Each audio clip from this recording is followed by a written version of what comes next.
Welcome to the set of videos, the patient resources. These are videos that are put together by me for you for free.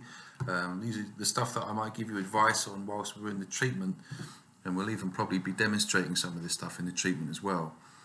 What I find is trying to do the corrective exercises as part of a treatment, it quite often takes a long time, and so to make sure that we get it right, after I've explained it to you what it is that I would like you to do, you just simply go to the YouTube channel, you find the relevant video that's ready for you, which I will probably have written down, and then you watch it to your heart's content, and you just try and mimic, excuse the hair, you just try and mimic what we're doing in that video. It'll just remind you about what you're supposed to do. There's also going to be other videos as well, my opinions on things from my experiences of working as an osteopath since, since 2001, that's when I started. So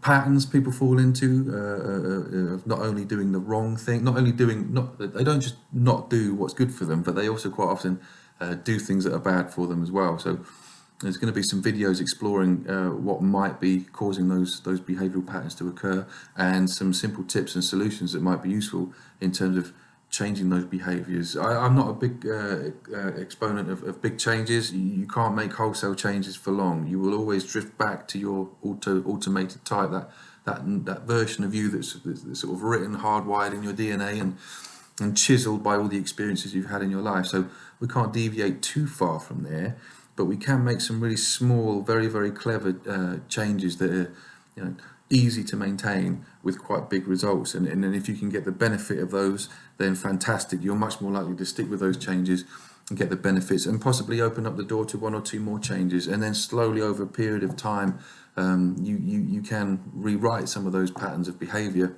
to improve your health, right? Because one of my observations, it's now become a philosophy, is that you have, basically you can pretty much divide people up into three stages of life. You've got 0 to 30, this beginning chunk where, unless you're really unfortunate and you're dealt a very, very difficult hand when you're born, nobody's really paying attention to their health or their longevity, because from 0 to 30, none of us are going to get old. But 30 to 60 is kind of where these cracks kind of start to appear, these things that were probably niggling away before, but they become slightly more significant, and you realize, hang on a minute, I'm not quite where I want to be with my health. My sphere of existence is either sort of stagnating or shrinking, and I'm having to give up things that I like to do.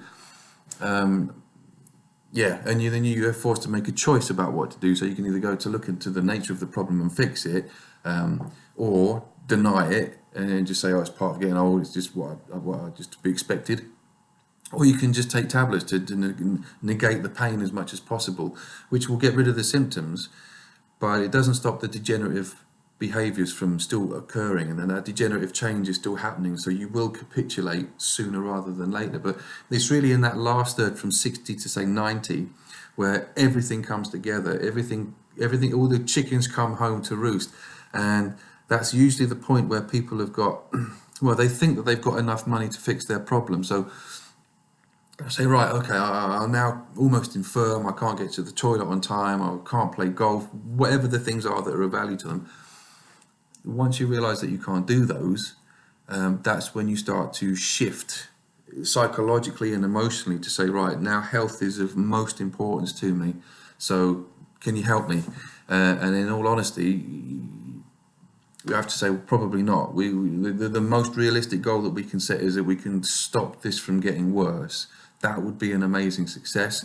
We can definitely slow down the rate of degenerative change, but in terms of you getting back to where you want to be, well, in reality, it's just not enough time left on the planet. If it's taken you 70 years to get to the point where you realize that you're not where you want to be, it's only fair and probably accurate it's going to take 70 years to get you back. So, unless you've got some sort of radical gene therapy going on, you're probably not going to get back to 100%, but you can certainly improve, is the point I'm making. So anyway, there's a little bit of a reason why these videos have popped into existence. You're getting the raw, unedited versions of it. I might improve and update them as I go along, I might not, but it's just to say thanks for tuning in. Pay attention, because there'll be new videos coming online all the time, and thanks for listening. You've been a wonderful audience. Okay, right, see you in the next video.